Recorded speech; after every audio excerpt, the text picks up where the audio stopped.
Dá pra completar, evoluir melhor que o Darwin poderia imaginar se tinha uma pedra no caminho. Pode crer que eu já chutei absoluto no rap. Eu nasci pra ser rei, crio uma sociedade aos modelos de Durkheim. O mecanismo dela própria é que diz pra onde vai a inspiração. Thomas Edison dizia: é 1% e o restante o trabalho que faz. Então senta o rabo aí que eu vou te ensinar. Sometimes rap is the best way to learn, rapá. Eu não compreendo, pero não puedo hacer. É só estudar e ouvir as dicas que eu dou pra você. Confere suas respostas e faz tudo com calma. Manda bem na redação, faz do fundo da alma. Esse é o tópico frasal, ainda tem argumentação. E a resposta pra você eu deixei na conclusão. Se tá nervoso, se acalma pra mandar bem. E se liga nos vídeos que eu te preparo pro Enem.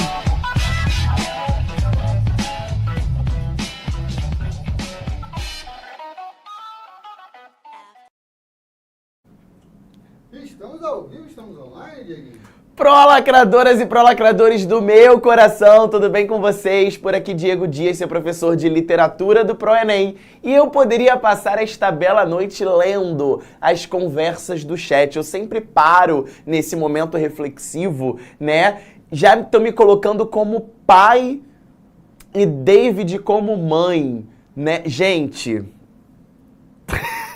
para entendedores, ok.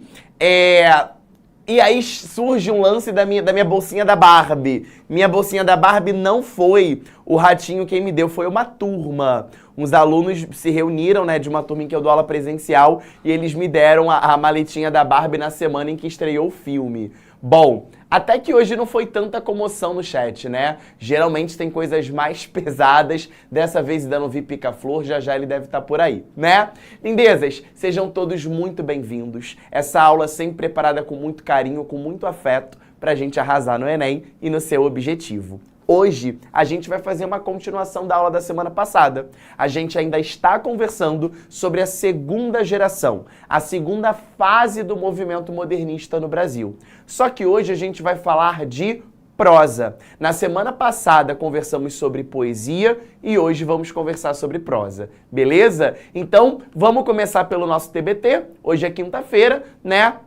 A periodização está aqui na sua tela, você já está cansado, né, de entender essa cronologia e entender que desde 1500 até o final do século XIX com simbolismo, a literatura brasileira era cópia da Europa. A gente pegava o que se transmitia, né, exatamente a tradição literária no continente europeu e traduzia e adaptava a nossa realidade. Às vezes, inclusive, com falta de verossimilhança, com falta de nexo, né? Um grande exemplo que a gente sempre aborda é o papel do próprio indígena na época do romantismo, né, que foi alçado a um patamar de um herói nacional sem nenhuma verossimilhança. Então, quando a gente olha, né, para este século XX, sobretudo para o ano de 1922, com a Semana de Arte Moderna, a gente percebe que é introduzido um ingrediente que faltava para a cultura nacional, que é a brasilidade. Só que não a brasilidade é uma brasilidade estereotipada, uma brasilidade que realmente tem ali uma comoção romântica, uma fantasia, né, por detrás dela, e sim uma realidade brasileira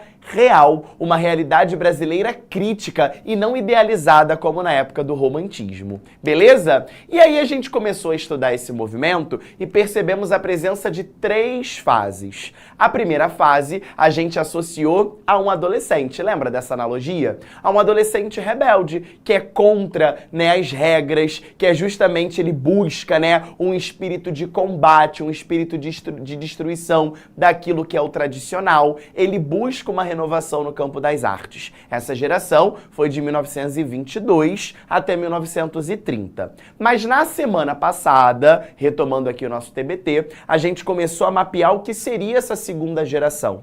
E essa segunda fase seria um amadurecimento. Seria um adulto, não mais um adolescente rebelde nesse desejo destrutivo, nesse desejo combativo da arte tradicional, mas sim agora um adulto mais consciente do processo. Houve um amadurecimento desse processo. Só que a segunda fase, gente, ela data de um período muito conturbado, 1930 a 1945. Quando a gente olha para esse contexto, lá na Europa a gente visita a Segunda Guerra Mundial, sobretudo o Holocausto, e aqui no Brasil a gente vive a ditadura Vargas, né, desde 1937 com o Estado Novo. Então a gente percebe que o contexto é autoritário, é conturbado, é caótico, e isso vai refletir diretamente na literatura. Na semana passada a gente conversou sobre a poesia dessa segunda geração. Falamos sobre Cecília Meirelles, falamos sobre Carlos Drummond de Andrade, Vinícius de Moraes, né, numa poesia que se pergunta qual é o papel do eu lírico nesse mundo entre guerras? Qual de fato é o papel caótico, né, o papel da própria poesia em intervir nesse mundo caótico? Na aula de hoje a gente vai conversar sobre a prosa. E a gente vai perceber que uma característica dessa prosa é o regionalismo. O regionalismo porque em 1915 a 1930, o Nordeste brasileiro é acometido pela pior seca da sua história. E a seca no Nordeste, a gente já tem ali um retrato, né, da invisibilização desse povo, a gente já tem um retrato de miséria, de fome, de extrema pobreza. Então a gente vai perceber uma latência em preocupação social, sobretudo com essa questão da seca do Nordeste, na prosa dessa segunda fase. E aí, meus amores, é um terreno lindo, enorme para o surgimento dos grandes clássicos da nossa literatura. Hoje a gente vai conversar aqui sobre Vidas Secas, de Graciliano Ramos. A gente vai conversar sobre Capitães da Areia, né, do Jorge Amado. A gente vai conversar sobre O 15, de Raquel de Queiroz. Então, os clássicos da nossa literatura, eles realmente surgem nesse período conturbado de um período autoritário, né, por detrás do contexto histórico e da seca que acomete a região Nordeste. Beleza? Vamos que vamos. Vamos resumir, então, começar a fazer o seu resumão do seu mapa mental. No final da aula, como sempre, eu te mostro como é que ficou o meu, beleza? Então, olha só, vamos organizar esse rolê introdutório. Esta segunda fase, também chamada de geração de 30, muitas questões falam, né, tematizam essa segunda geração como geração de 30 pela data, 1930. Foi uma fase de consolidação do modernismo. O que eu estou querendo dizer isso? Foi uma fase de amadurecimento. Consolidação aqui significa amadurecimento. Eu não vou mais me prender ao que os primeiros modernistas se prenderam, que foi a renovação, o combate destrutivo de uma linguagem mais acadêmica ou tradicional. Mas eu vou amadurecer a crítica à brasilidade, que inclusive muitas vezes faltou aos primeiros modernistas, sobretudo nessa literatura que a gente chama de engajada, essa literatura mais crítica, socialmente falando. Beleza? Sendo uma fase mais madura, foi quando o movimento ganhou mais força e se criaram obras essenciais da literatura brasileira, os clássicos a que me referi há poucos minutos. Na poesia, aula passada, houve um questionamento do sentido da existência, o existencialismo, ou seja, uma abordagem lírica dos sentidos e dos sentimentos humanos, pautados nessas angústias de períodos autoritários. Já na prosa, o foco da aula de hoje, houve uma grande reflexão e crítica da realidade brasileira, sendo retratados problemas sociais das diferentes regiões, com destaque para o regionalismo nordestino. Beleza? Então vamos lá. Qual é a imagem que deve ficar aqui na sua mente? Meu diretor, se puder tirar a barrinha aqui, eu te agradeço. Qual vai ser a imagem que vai ficar na sua cabeça? A imagem da seca, a imagem da extrema pobreza, a imagem da falta de água, que vai ser uma reflexão clara nos personagens que vão visitar esses livros. Então, a tendência nas obras ficcionais publicadas entre 30 e 45 é uma representação crítica dessa realidade nacional de dimensão social. Beleza? Os romances lançaram um olhar crítico para a realidade local, sobretudo para o Nordeste. Galera, essa literatura crítica, essa literatura engajada do modernismo, ela tem dois grandes pilares, duas grandes inspirações, dois outros momentos da nossa literatura que também versaram sobre críticas sociais e sobre o regionalismo. Então, esse modernismo de segunda fase na prosa, ele traz heranças, ele herda características de outros dois momentos da nossa literatura. O primeiro é a prosa romântica regionalista. Vamos lembrar aqui um fato. O contexto histórico para o romantismo no Brasil é o processo de independência política do Brasil em relação a Portugal, ano de 1836. Veja, bem próximo à data da independência, que fora a de 1822. Então eu tive realmente no romantismo um processo de começar a construir, a desenhar, a delinear o conceito de brasilidade.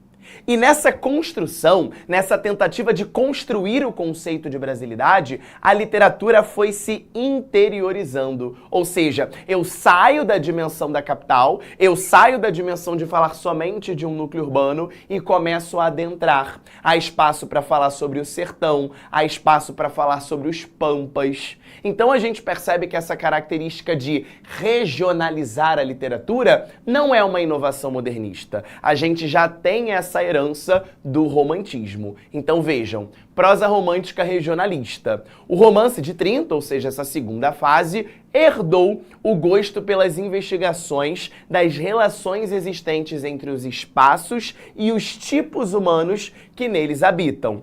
Porém, sem idealizações. Essa é a diferença. Agora a gente tem uma literatura muito mais verossímil. O que significa isso? Uma literatura com verossimilhança, uma literatura com aproximação à realidade, diferentemente do romantismo. No romantismo a gente tinha idealizações, fantasias e não pé no chão com crítica social. Beleza? E um outro ponto que vai aparecer com bastante frequência, né, nessa segunda geração do modernismo, são tendências realistas, sobretudo nas relações interpessoais. A gente vai perceber que sempre vai ter um personagem que ele vai estar em cima, ele vai ser o superior, né? Ele vai representar, por exemplo, uma violência policial, como acontece em Vidas Secas, ele vai representar um jagunço, ele vai representar um trabalhador sendo humilhado. Então a gente percebe que essas relações sociais já exploradas por Machado de Assis no realismo brasileiro, elas também serão uma herança para essa segunda geração modernista. Beleza? Então o romance de 30 herdou a preocupação com os estudos das relações sociais, das relações interpessoais, mas sem fazer da impessoalidade um pré-requisito para a realização das obras. Lembrando que o autor realista, um livro realista, é um livro que observa fatos, né? Tem detalhes, tem verossimilhança. O que a gente vai perceber agora é um caráter mais humanizado dessa literatura. A gente vai sentir a dor, a gente vai sentir o flagelo junto com esses personagens marginalizados, junto a esses personagens periféricos que vão aparecer na literatura nacional. Beleza? Vamos resumir então as características gerais dessa segunda fase? Primeiro ponto, literatura engajada, uma literatura a serviço do lado social. Óbvio, por fazer essas denúncias sociais de um Brasil real, de um Brasil verossímil e não de um Brasil idealizado. Retrato do subdesenvolvimento do país. Foco central, região Nordeste. Investigação de problemas sociais e emprego da linguagem do dia a dia. Ou seja, a coloquialidade, a informalidade vinculada à primeira geração do modernismo se mantém. Por isso que a gente percebe um amadurecimento do processo literário.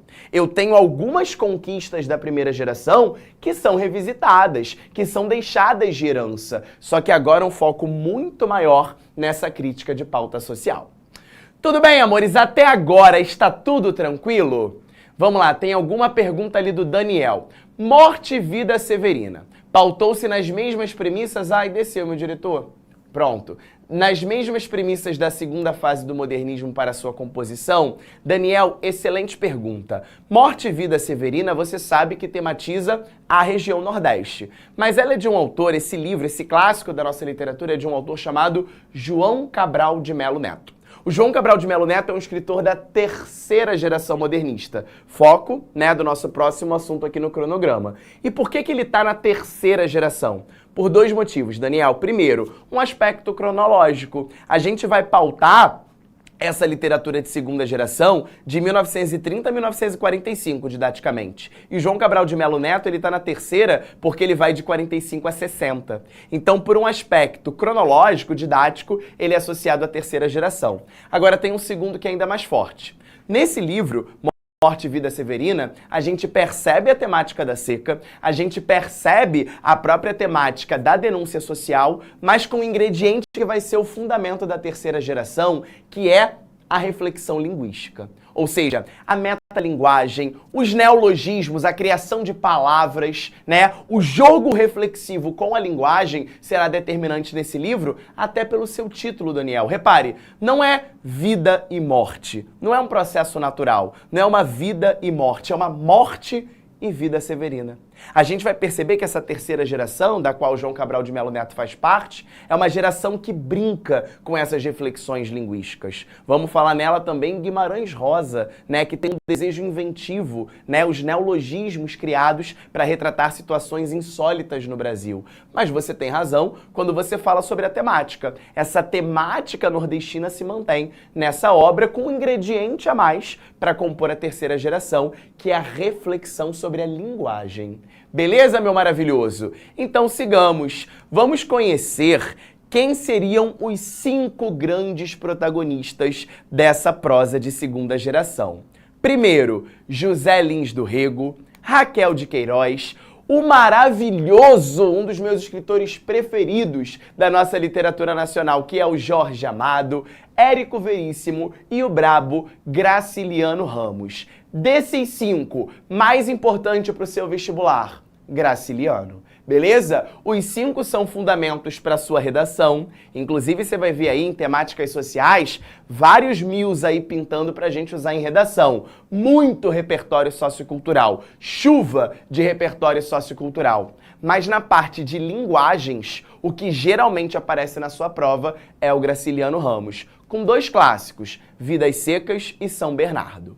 Vamos ver um pouquinho de cada um? Vou começar pelo José Lins do Rego. Lindezas, José Lins do Rego pode ter a sua prosa, ele é um escritor alagoano, então você já vê ali o Nordeste, né, sobressaindo. Inclusive eu queria mandar um beijo para todo o povo aí do chat que é do Nordeste. Eu amo essa região do nosso país, sou apaixonado por cada estado, conheço todos os estados do Nordeste, sempre fui muito feliz, né, amo Salvador, Sergipe foi sensacional, Aracaju foi sensacional, Maceió foi maravilhoso, Natal, o que eu pintei em Natal, Rio Grande do Norte, gente, eu não te conto, né? Sensacional, eu amo o Nordeste. Salvador, então, a galera aí falando, sou da Bahia, toca no meu coração. Inclusive, eu sou flamenguista nato, mas há 2 times que eu não consigo torcer contra. Bahia e Fortaleza eu não consigo torcer contra. Não consigo. Não sei porquê. Quando entra em campo, vira o meu segundo time. Juro por Deus. Fica aí uma parada. Eu já fui, inclusive, a jogo do Bahia no Fonte Nova. Foi sensacional. Foi sensacional. Vamos lá, lindos. José Lins do Rego, então, escritor alagoano, e a sua prosa é dividida em 2 ciclos. Primeiro, o ciclo da cana-de-açúcar e outro ciclo do cangaço. Vejam elementos típicos da economia e da política social nordestina dessa época. Então a gente tem nos livros do ciclo da cana-de-açúcar a exploração do trabalhador braçal. Isso fica muito claro no livro Menino de Engenho, que é o clássico do José Lins do Rego.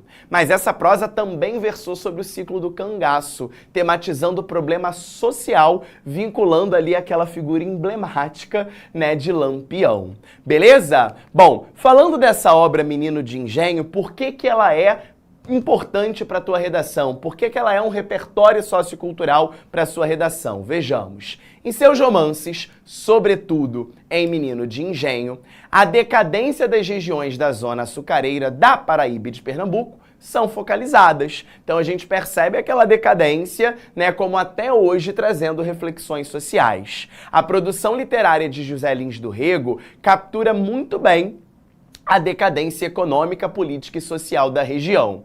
De um lado, vemos o homem como senhor de engenho, patriarca junto à sua clã. Do outro, repare bem aqui o tema de redação, a massa explorada e sofredora dos trabalhadores braçais. Um tema que tem muita gente apostando é a relação de trabalhos análogos à escravidão no Brasil. Então a gente poderia tematizar sim este livro como uma relação de um trabalho análogo às condições de escravidão. Outro, trabalho infantil. A gente sabe que no campo, né, o trabalho infantil ele se instaura no Brasil em todas as evidências, né? Mas no campo, já que a gente tem uma dificuldade de controle trabalhista, isso se potencializa. Não é à toa que o nome da obra é Menino de Engenho. Então essa obra vai servir para te ajudar em temas como exatamente a questão, né, do trabalho infantil e também do trabalho análogo à escravidão. Beleza? Fiz esse tema hoje. Qual, Valéria? Trabalho infantil ou a relação do trabalho análogo à escravidão? De qual você fala? Me conta aí. Vamos lá, Raquel de Queiroz. Tô te esperando a sua resposta, hein, Valéria? Não me deixa no vácuo aqui não, hein? Que é homofobia se você me silenciar. Vamos lá! Raquel de Queiroz, galera, mais uma mulher a se destacar. Lembra que eu tematizei isso na semana passada? A gente falou que a Cecília Meirelles foi a primeira mulher que a gente estudou. Olha que parada bizarra. Desde o quinhentismo até a primeira fase do modernismo, periodicamente a gente não traz nenhuma mulher para aula de literatura por não ganhar nesse contexto didático a notoriedade. Não é que não havia escritora, havia, mas notoriedade a primeira a ser estudada é a Cecília Meirelles, né? Agora, com relação a Raquel de Queiroz, ela também vai ganhar notoriedade na segunda geração, só que agora, evidentemente, na prosa. Então, ela é a única mulher. Valéria respondeu?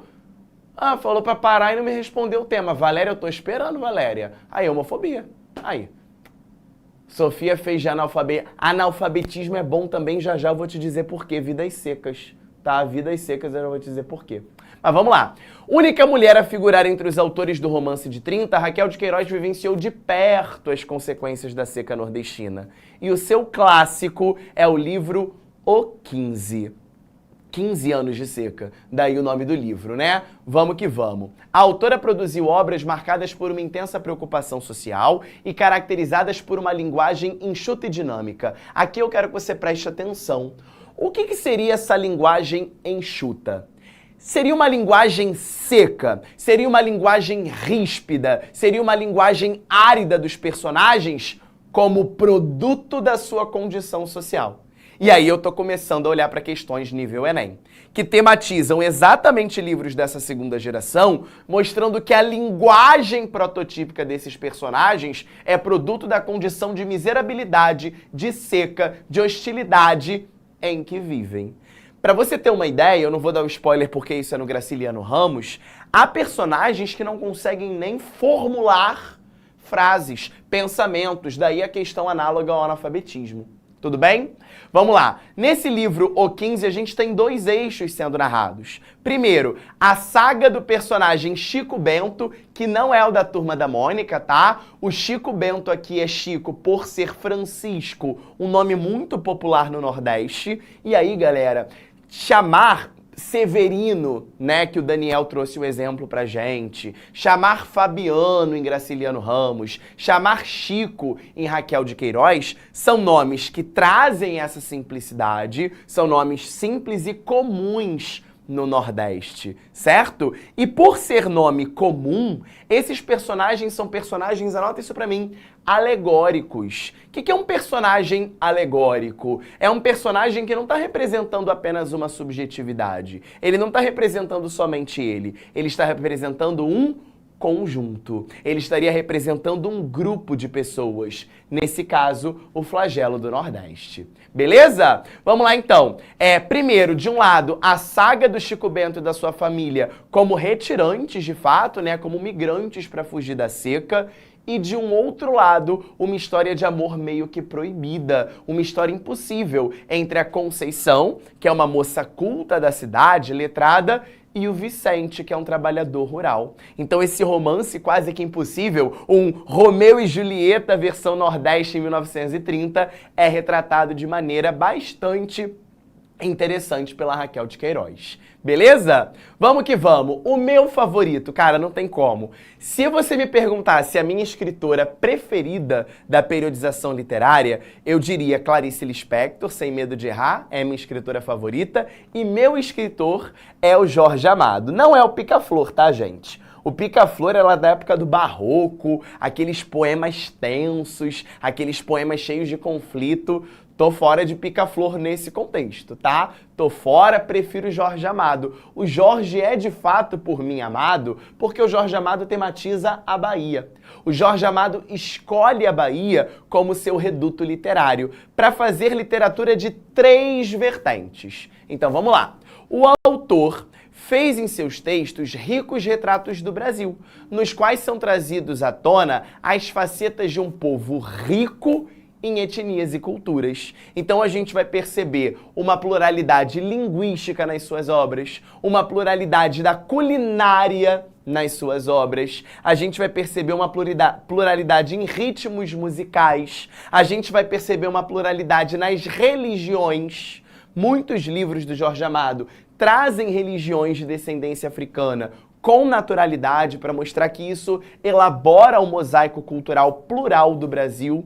Beleza? Jorge Amado é um dos mais populares escritores brasileiros, sobretudo graças à sua facilidade de criar enredos interessantes e retratar os aspectos pitorescos, né, que são bem característicos da região da Bahia. Tudo bem? Bom, como eu te disse, há 3 vertentes em Jorge Amado. Primeira delas, destaque para a região do cacau, sobretudo em Ilhéus. Vocês conhecem a cidade de Ilhéus? Eu já fui algumas vezes, né? A cidade de Ilhéus aqui no Brasil, ela tem um porto muito importante para escoar a produção de cacau, certo? E a rota de navios, não sei se vocês já tiveram a oportunidade, o prazer de fazer, né, uma viagem de cruzeiro na costa brasileira, né, uma viagem de navio. E Ilhéus é quase que um destino, uma parada obrigatória, né? O navio para um dia em Salvador, depois de umas 8 horas de navegação ele chega, né, ao porto de Ilhéus, que é uma cidade encantadora, é uma cidade linda, né? Mas que neste contexto do Jorge Amado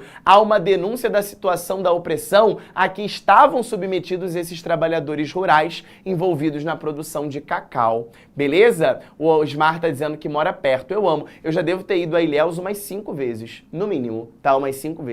Realmente é um lugar muito maravilhoso. Beleza? Então, Terras do Sem Fim, por exemplo, faz uma abordagem a essa exploração do trabalhador rural na cidade de Ilhéus. Tudo bem? Segunda vertente, romance urbano. Romance urbano já acontece lá em Salvador, ou seja, a gente vai fazer aqui uma denúncia de desigualdades sociais, ou seja, principalmente a abordagem de jovens, beleza, de crianças que vivem em situação de marginalidade. E aqui a gente tem um clássico para a redação, que é o Capitães da Areia. O Capitães da Areia mostra a situação dos menores abandonados nas ruas de Salvador, que se metem, né, exatamente em alguns delitos, em alguns crimes. Só que a gente está falando de criança, e essas crianças abandonadas, elas são produto do descaso estatal, do descaso social.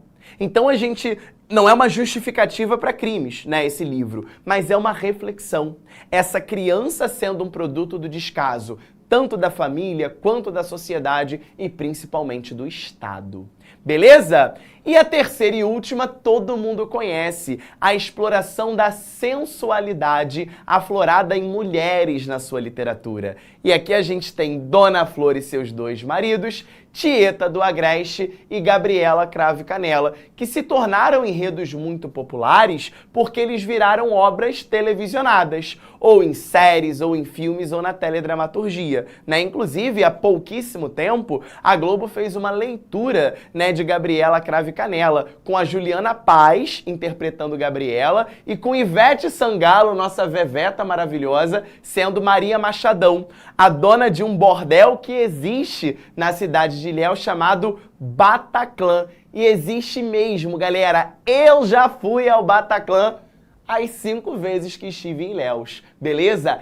É babado, é um bar, de fato, e esse bar, o Bataclan, retratado, né, em Gabriela Cravo e Canela, é um bar que hoje vira uma espécie de museu, né? Ele realmente tem um acervo do Jorge Amado incrível, assim como também há um museu incrível no Pelourinho, né? Sabe aquelas fotos do Pelourinho que você vê aquela casa azul, em que tem lá o Olodum tocando, né? Exatamente no Pelourinho. Ali você tem o Instituto Jorge Amado. Incrível, diga-se de passagem. Eu fiz letras, né, obviamente na UFRJ, e uma das primeiras vezes que eu fui a Salvador, eu fiquei encantado com esse lugar. Eu não queria sair dali de dentro, né? Que é cultura, literatura viva ali no centro de Salvador. E lá em Ilhéus, você tem esse bar, né? Esse bar, e aí tem a encenação mesmo, né? De um grande cabaré, de um puteiro, né? Como Jorge Amado descreve nesse livro, na época de 30 a 45. E até hoje eles fazem, né? Uma espécie de apresentação, vem lá a Casa das Primas, né?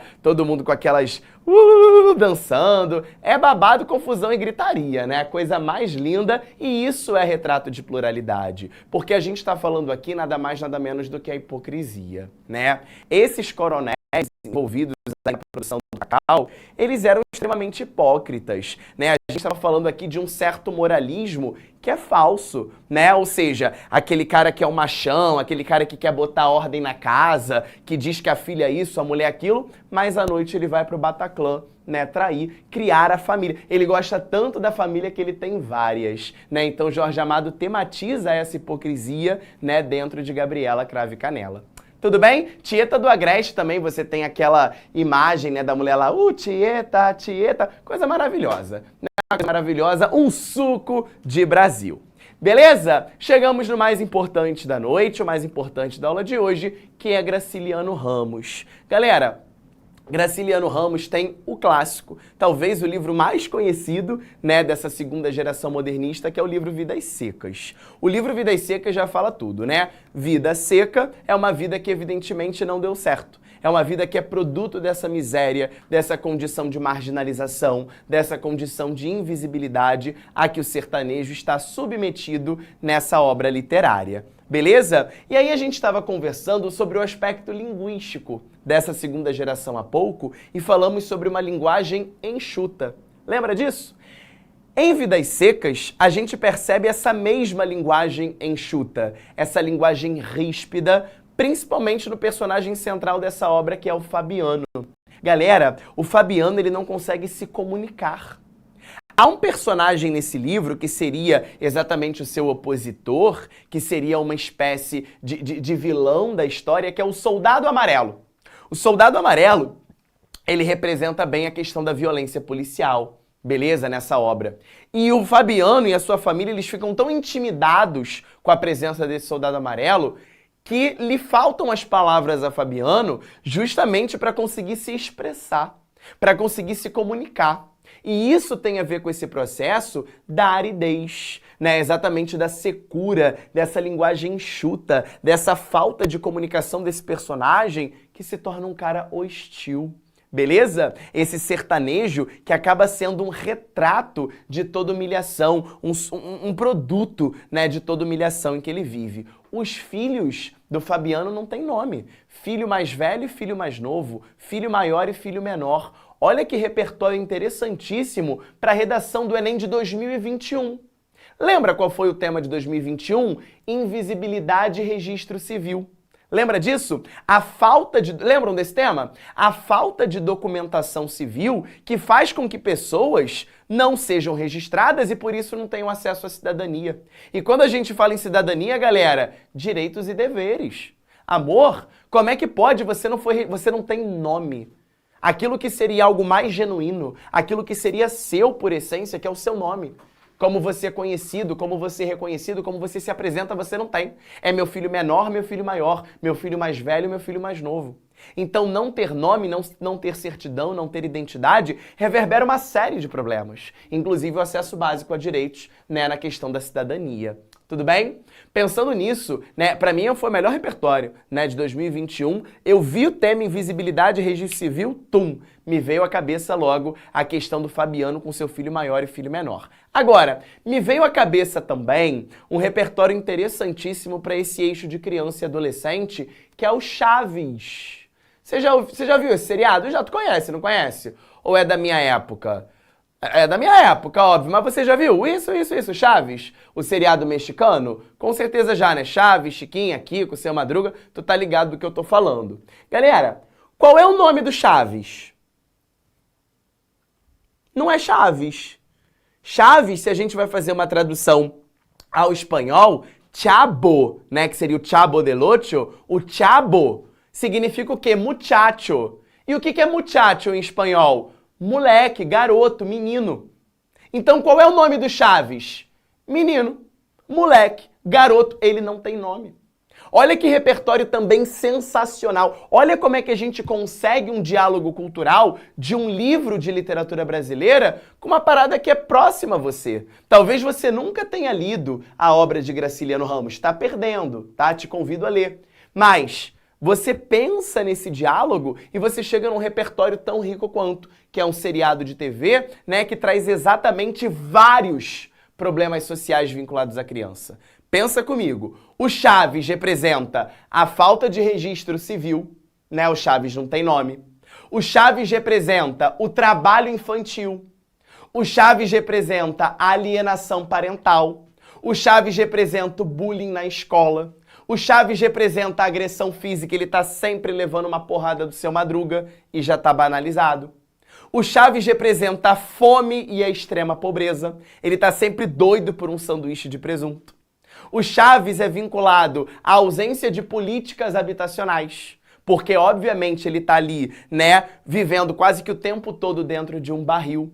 Tô acabando com a tua infância, né? Quando eu falo isso, teve uma mãe que falou: Diego, pelo amor de Deus, quando eu era mais nova, eu tive uma festa do Chaves, né? Do tema do Chaves, você acabou, né, com a minha função. Mas o Chaves, ele representa vários problemas sociais, assim como os personagens negligenciados na obra do Graciliano Ramos. Beleza? Então, olha lá. Em Vidas Secas, a história de Fabiano, sim, a Vitória e seus 2 filhos, que passam todo o romance sem serem nomeados, sendo referidos apenas como menino mais novo e menino mais velho, e a cachorra-baleia é contada. Detalhe, a cadela, né, a cachorra, ela tem mais importância do que os próprios filhos. A cena da morte da baleia, ela gera uma comoção, inclusive em várias edições, é a baleia que está na capa do livro. Sendo o Fabiano com a sua família zoomorfizado, né? A gente tem ali uma questão da animalização do Fabiano, dos seus 2 filhos e da Sim a Vitória, e a cadela baleia, ela é personificada. Olha que inversão de valores, né? O ser humano, ou seja, já tinha parado para pensar nisso? Seja sincero.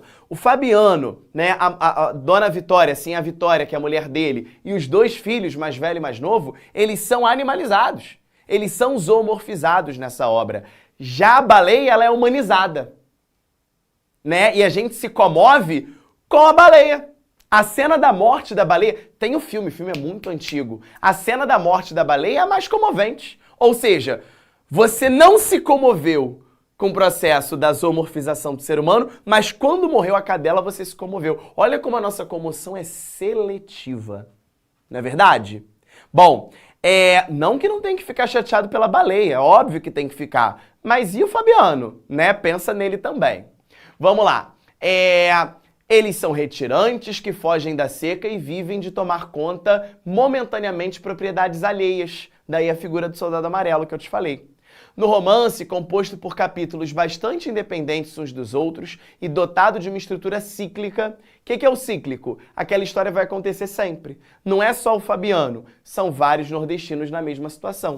Não é só o filho menor e o filho maior, são vários filhos que não têm registro civil, inclusive que morrem, né, justamente na mortalidade infantil, infelizmente grande, né, taxas elevadíssimas de mortalidade infantil nessa época no Nordeste. A denúncia da seca é ressaltada e salientada, bem como a existência de uma estrutura que se beneficia dela até hoje, que é a indústria da seca. Olha que questão linda, né, numa interdisciplinaridade numa prova de humanas, por exemplo. E você já viu na tua prova de humanas que são questões que sempre se apoiam em textos, ou texto de sociologia, ou texto de filosofia, ou texto literário. Então olha que questão bacana, né, vinculando aí essa segunda geração, principalmente Vidas Secas, à indústria da seca na sua prova de humanas. Beleza?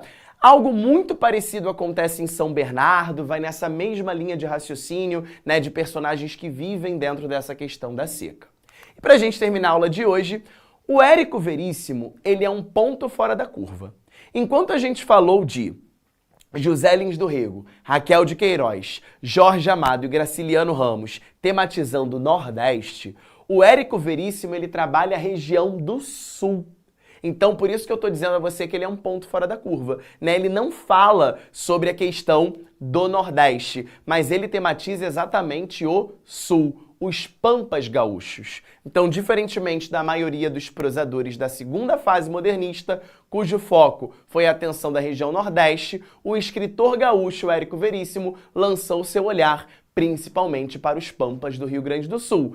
Claro que para tematizar a marginalização, as denúncias sociais, mas não mais no Nordeste e sim nos Pampas Gaúchos. Beleza? Inclusive um beijo também para todos do Rio Grande do Sul e eu gostaria de lembrá-los que o meu time está na final, né, da Copa do Brasil. Meu diretor Renan, algo a falar? Não. Silêncio, né? Silêncio profundo. Afinal, você no Paraguai não, né? Então, a Libertadores, eu queria dizer, inclusive pra galera aí que ficou secando na quinta-feira, agora somos todos Olímpia até o fim, beleza? Pra você que é tricolor aí que ficou na semana passada, Olímpia, agora mantém, tá? Eu quero Olímpia campeão, vai ser campeão. Eu só perdi pro campeão. Agora eu sou Olímpia desde pequenininho. Agora estamos falando, meu diretor, sobre a Copa do Brasil. E na Copa do Brasil, eu amo São Paulo, um beijo pra galera de São Paulo. Mas, gente, vai dar lógica e o Flamengo será novamente campeão da Copa do Brasil. Beleza? Vamos ver como é que ficou o mapa mental pra gente finalizar? Meu diretor não sabe brincar, cara. Falei de Copa do Brasil, ele pegou a ferida da Libertadores, que eu achei que ia passar batido, né? Lembra? Eu estava exatamente nessa posição. Lembra? Eu estava nessa posição aqui. Alguém falou aí no chat, gol do Flamengo.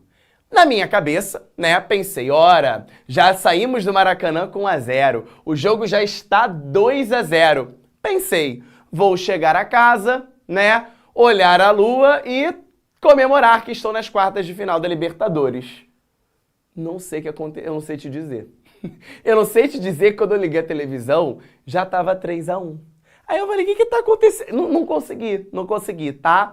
Mas vamos deixar esse capítulo. Eu falei, passou uma semana, ninguém vai lembrar. Aí tem meu diretor aqui sem graça, que não sabe brincar. Mas eu vou focar na Copa do Brasil, que eu vou ser campeão dela, tá? Pode escrever aí, em setembro a gente volta nesse assunto. Lindezas, olha o mapa mental. Segunda fase do modernismo, bota lá a data, tá? No seu mapa mental, 3045, geração de 30, assim chamada pela data, na prosa hoje, tá? A poesia já foi semana passada. Características centrais, literatura engajada, denúncia social, foco central, não é único, é o principal.